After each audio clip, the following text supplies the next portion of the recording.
G'day, I'm Brent Vaughan from Multi-Hull Central, and behind me is our charter vessel sabbatical.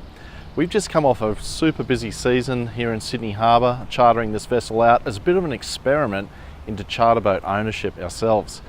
Now, we've placed many charter vessels into fleets on the Whitsundays, Sydney Harbour and around Australia, and we're actually going to present a special presentation online webinar to answer any questions about charter boat ownership programs. We've assembled a cast of experts, a group of people involved in the charter industry, such as Sharon McNally from Cumberland Charter Yachts, to answer our specialist questions about charter fleets in the Whitsundays.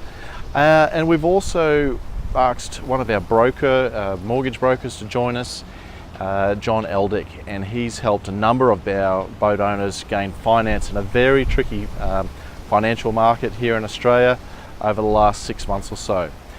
So again, answering any questions around charter boat financing.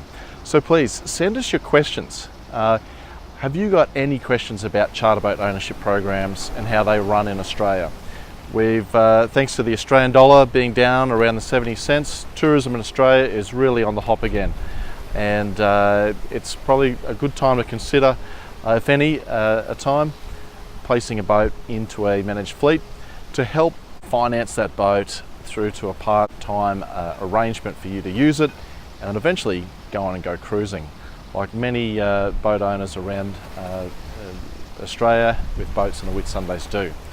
So again, send us your questions. We're going to make it a bit of an open Q&A session, but also going through why charter boat ownership is really successful for a number of our boat owners and how we've run it ourselves here in Sydney. So hope you can join us, and please sign up to our online webinar presentation that'll be coming soon.